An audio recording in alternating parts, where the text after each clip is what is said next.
Welcome to Impact Farming, where we introduce you to the people and ideas that will have a massive impact on your farming operation. Brought to you by Farm Marketer. Sit down, start the engine, and let's roll with today's show. Haircut for the judges to decide. I'll never see a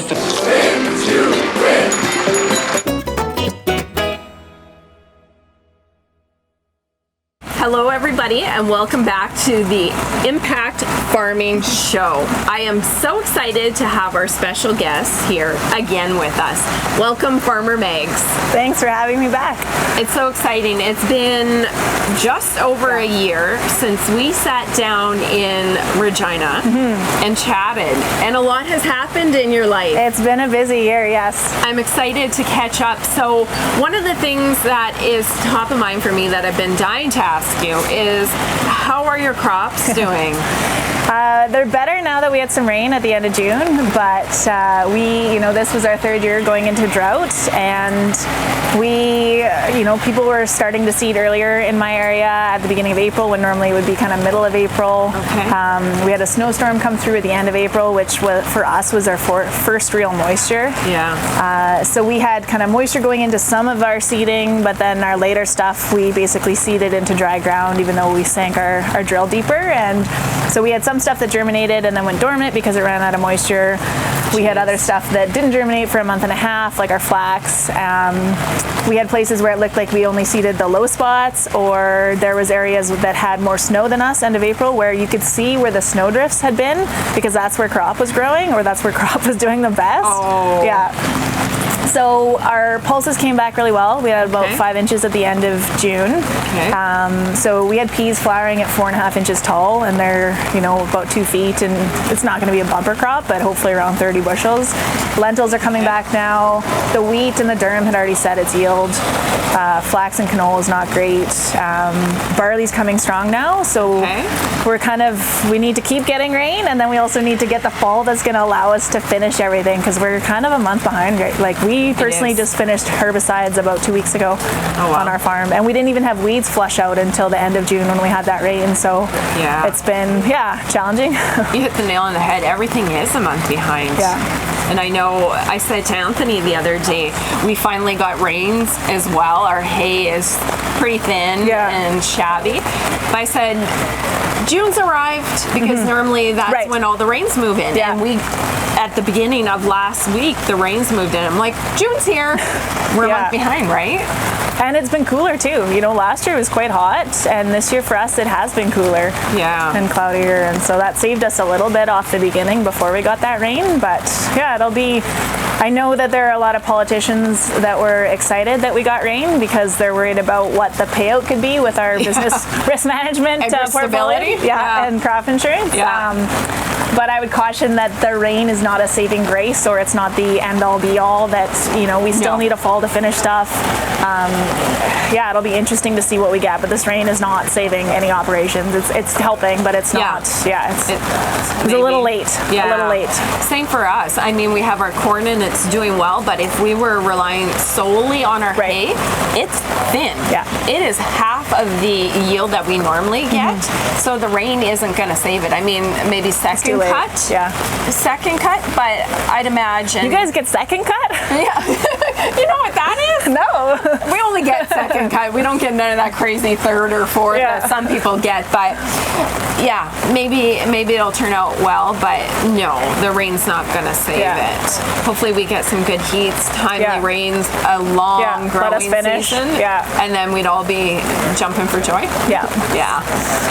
Okay, so that answers that. I follow you on social media, as do our audience as well, and I'm sure we're all wondering. So, we're crossing our fingers for you and everybody else out there. The other thing I wanted to talk to you about, it was a really exciting year for you running for office. That was awesome. I was cheering you on social media in the background, and I know so many of our viewers were rooting for you. And that was so appreciated. That was one of the most incredible parts, and completely humbling to have. I had great support within my riding, but I had support across Canada whether that was donations or encouragement or support outside of Canada of people that just, we've been following you, nice. You're someone that we think needs to be in politics, right? And to have that just is so helpful, because I like to joke that announcing I was going to run was the easiest part of it, because it is, to put yourself out there like that is very daunting. Yeah. Because suddenly you're saying, I'm going to knock on your door and interrupt you at supper, and I'm going to walk up to you when you're at a function and be like, hey, I'm the most important person here, you need to talk to me, and that's really hard to do. But if you know that you have support behind you, it makes that a little bit easier to put yourself out there. So that would be just a life-changing experience, wouldn't it? Yes. Yeah. Yeah. So, do you mind talking about that a little bit more? What were some of your highlights? The people, everybody that I got to meet and talk to, and I basically was on the road for 3 months while I was campaigning, and door knocking was 5 till 9, but Southwest Saskatchewan riding very large. All the ridings are kind of based off trying to get the same population. So when you're looking at an area that has a huge amount of agricultural acres and production within it, you don't have a lot of population. Yeah. And so it was a very, very large land mass to cover. And so I would be leaving at 2 in the afternoon, getting back at 12 o'clock at night, and then I had a bunch of other work to do, try to do my website and do whatever else. Wow. And luckily had a great group of support that was helping me with all of that, because again, I didn't know, I think I could run a campaign now. I didn't know anything about campaigning prior to that. It was just kind of how I do things is, okay, I'm going to do this. Let's figure out how to do this now that I have decided to do it. So well, and probably the best way, you have a lot of experience behind you. Mm-hmm. Maybe not that type, right. But that's not a bad thing either, right? You bring Farmer Megz and your experience to it, which we've seen was a strong campaign too, right? That's really neat. Again, we were so excited and cheering you on. So well, the last 2 years have really built up to this point. I used to have stage fright, and really? Yes. So with public speaking and with making videos, and all of that's really helped me to be comfortable in front of the camera or in front of 500 people, and to, going to Ottawa and testifying on different things. That's helped me to create speeches and to be comfortable to deliver them. And so there's just been so many pieces that have led up to that point, and it was, pretty incredible to be able to utilize what I have built the last 2 years to do that. I have this thing, I always find that in life, I don't know if you take from life and use it that way, but I find that life is a bunch of stepping stones. You learn, and then you use that at the next one, and then it keeps on bringing you to where you're meant to be. So I know, and that's how I felt the campaign was. Obviously I was running to win the nomination, but I knew, and I had the confidence that even if that did not happen, that there is a set path out there, and that there is a next step, and that wasn't just a door being slammed in my face. And so I'm excited to see what that is and where things move from here. So am I, and so are we. We know there's bright things in your future, so I'm excited to see what's next. Yeah. I know you are still actively involved in policy. You're out there on social media, you're involved with organizations. I want to go a little in a different direction and come back to farming right now. We touched on it a little bit. We're in a drought. We have major trade issues. Can you talk about your thoughts? I know you're really active in that. Can you give us what you're seeing? The last couple of years have been, in my eyes, and we kind of touched on it earlier, but building up to a perfect storm. We have been stretched as producers, whether that's with the inflation of land prices, equipment prices. We're not seeing the reflection in what we're selling our commodities for. Our business risk management portfolio, that has not kept up with inflation. The government likes to say they haven't taken anything from those programs, but they have not increased it. And I think this will be a true test this year of whether those programs are sufficient or not, and my fear is that they're not. And there's a lot of farms, I speak to a lot of farmers, and I know not everybody is ready to admit that we are at this tipping point, but there are a lot of operations that have been successful for 40 years that they don't know where they're at.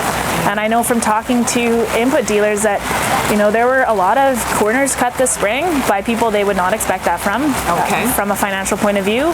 And I know that there were a lot of producers turned down for input loans this spring as well. Shoot. And so, the lending institutions have kind of realized what's been going on. My fear is that some of that's too late, that there's maybe some checks that should not have been allowed and written in the last couple of years. I think their liability is pretty high right now, and I'm worried that we're going to see possibly what we went through in the 80s with the debt review board, trying to work through some of these situations that are looming.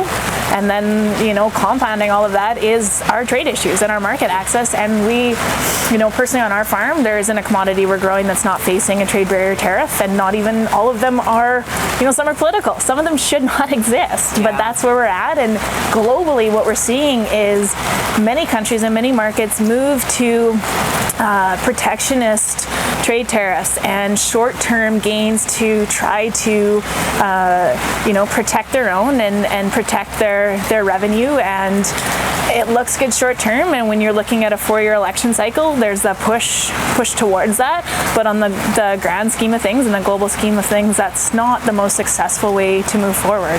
And so we're seeing that influence what our markets are like. And then, of course, we're going up against countries like the States that they have a much more robust farm support program that does not actually fall within WTO regulations. So they are giving out subsidies that are driving market prices down that affect us, and they're very protectionist, which is great for their producers, but it's not really great for us, right?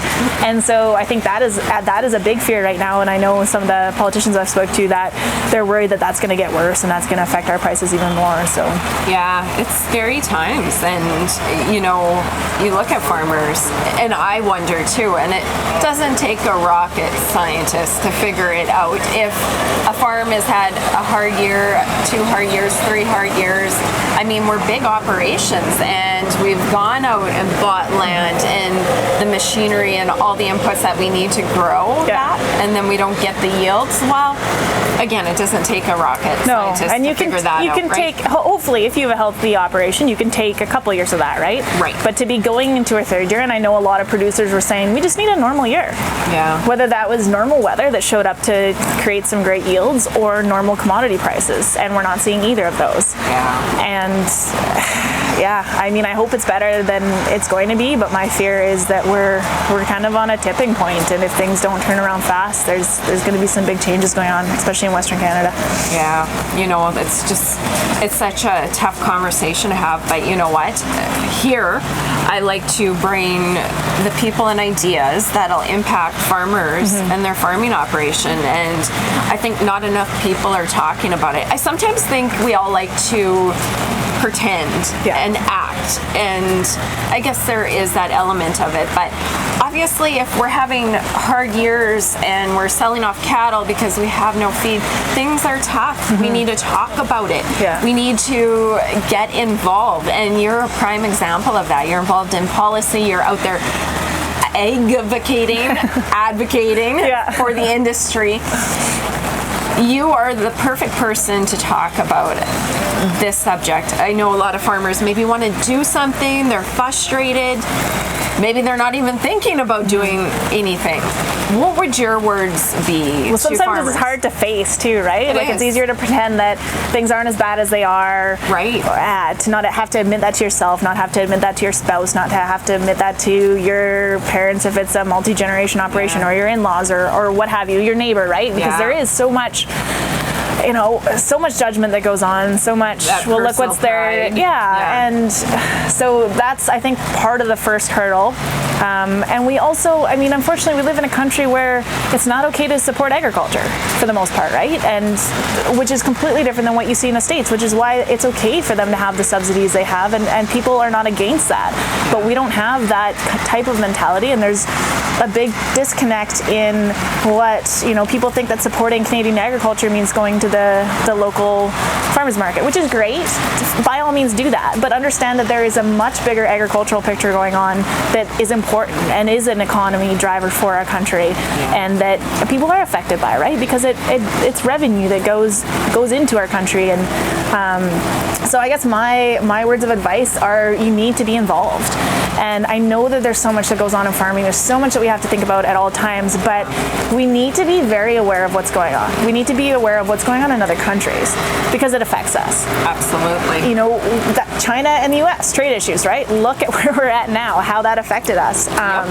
So we need to be aware of that. We need to be engaged. We need to be vocal, because if we're not, maybe we don't want to talk about how bad it is, but then you're painting the picture to, you know, there's been a big review of agri-stability and whether or not it does what it's supposed to do. And they've put out different solutions for how to fix the program so that, because there's been a massive decline in users. And none of the reasons or solutions are really applicable, and it's kind of a joke. But the problem is that the information from us as producers is not getting back to government because we don't want to talk about it. Right. So if someone asks, well, what's your issue? Oh, it's just too hard for administration. So then that's the only area they think they need to work on. Or, you know, we've got other things like the seed royalty consultations that went on. And that was coming, and there were commodity groups that were trying to talk about that and trying to get producers involved in putting information out there. And then when it finally came to actual having conversations, a lot of producers said, you know, got angry and got upset and said, I haven't heard about this. I feel like you're trying to force something on me. And then finally got involved. And now we're looking at that being extended because of the conversation. So we need to be aware and we need to be involved in that, because there is so much that affects our industry, and it's important. I know it's hard to take the time, and you know, sometimes unless it directly affects us at that moment, then maybe we don't want to be involved, but it does at some point. And you know, the policy and the regulations that are being made and changes being done by other people, if you're not involved, that's affecting you, right? Yeah. And that's your opportunity. Sorry, I'm grinning a little bit. I try not to be political, and I will not be political on this show, but it's just like politics. People think that voting doesn't make a difference, and it actually does, right? Yeah.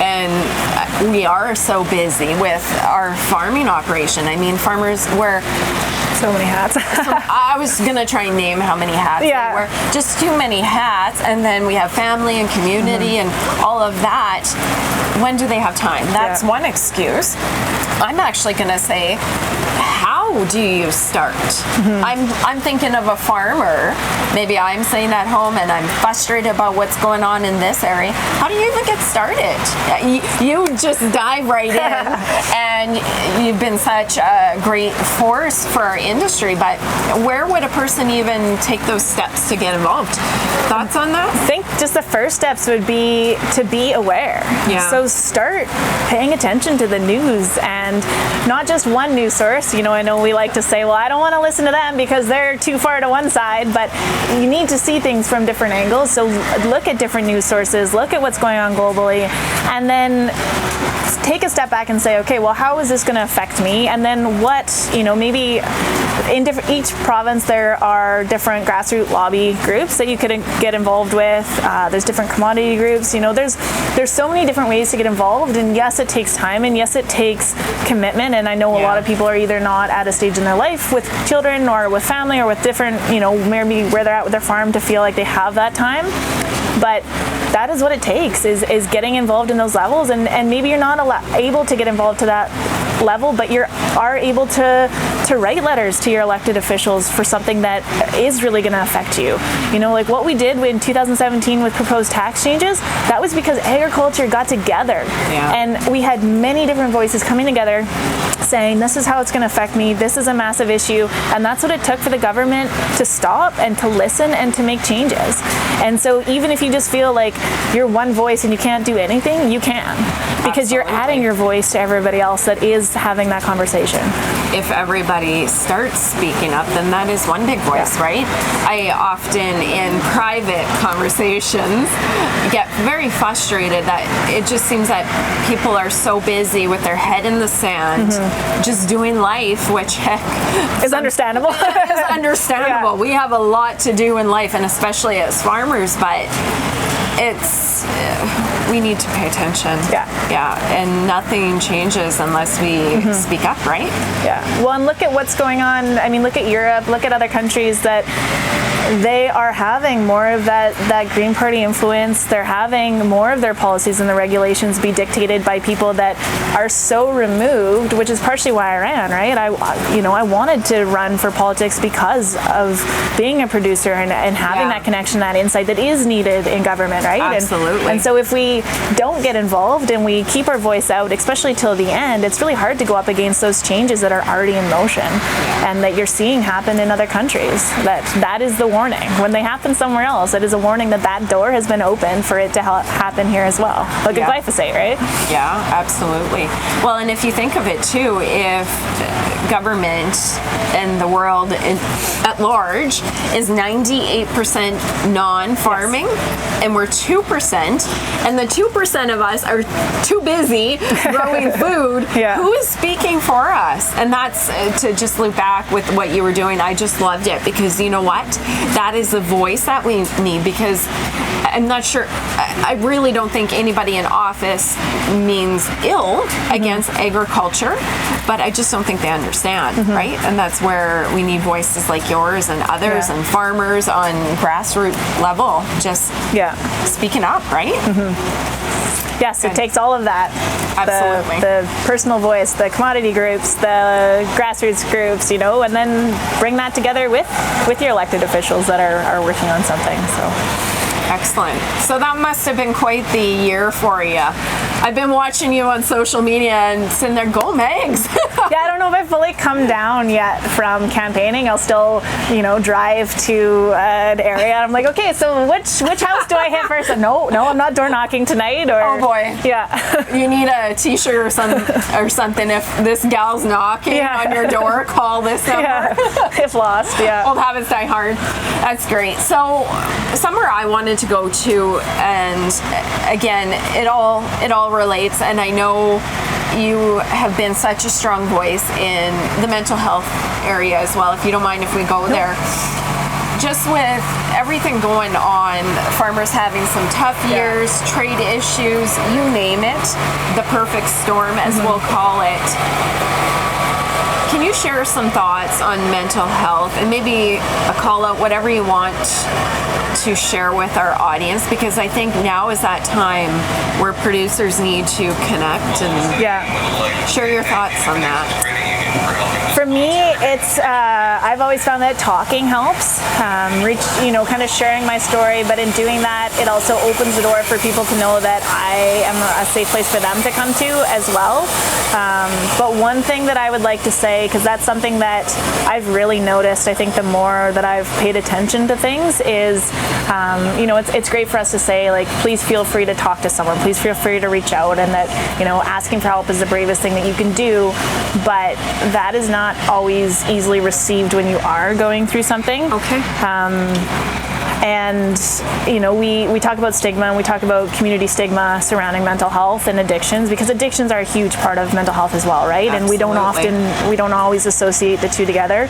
And you could have somebody that has no problem with somebody else saying, I'm depressed, or I'm getting treated for anxiety, but they have their own internal struggle that they may not have stigma they apply to the community, but they have stigma they apply to themselves. Okay. And that is something that I've come across that has, it's hard to recognize, right? So, you may not know as an outsider that person is dealing with something, or you may know, but you are not, even as a loved one or a friend, you're not able to help them because they're not especially with addictions. Addictions are so hard.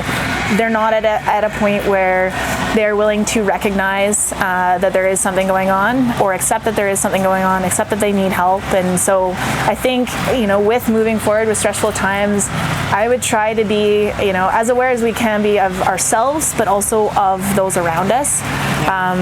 Maybe someone's withdrawn more than they normally are. Maybe their social media posts have changed. And to caution, one thing that struck me coming from Calgary to rural Saskatchewan was how acceptable drinking as a coping mechanism is. And so that is also something that I want people to be conscious of, is the people around you, how much are they drinking? Because that is, I know that it's used as a coping mechanism. It is. In agriculture specifically. And we don't catch that. Oh, I'll just have a few stress, beers right? because I'm stressed. Yeah. We don't see. But if you don't have any other coping mechanism, that quickly becomes a problem, especially on years like this. Well, and not to get all psychology, but that makes sense, right? If you are stressed and that's your coping mechanism, it just numbs, and then it helps numb the pain for a little bit. So that makes sense that you say that. Yeah. And I know you've been really involved in the industry and in mental health, and I wanted you to touch on that because I imagine, unfortunately, that'll resonate with a lot of people out there, and I think it's important. We know that it's the perfect storm, what happens in a perfect storm, so I'm glad you shared that. But I'd say for those two that are, have a loved one or a family member, a friend, or someone that they know that they're trying to be a support person for, it's really also important for you to know your limits and your boundaries of what support you can give, and to make sure that you're taking care of yourself, because it's very easy to burn out as someone who is trying to offer support, especially if that person is your spouse, and to put them before yourself. And if you don't take care of yourself in the process, then you're just going to end up in a place where you yourself are needing help. And so it's very, very hard, especially if that person is your spouse, but try to find, and it is okay to say, you know what, like this is what I can offer as support, and then we're going to need to find someone for that next step, because that's all I have to give, and that's the reality sometimes. Well said. Tough subjects, but I'm glad that you're here. You're just such a strong voice. You've gone through so many things, and you're such a great advocate for our industry. So that's a hard one. I think we'll work to wrap the interview up. You've just shared so much good stuff.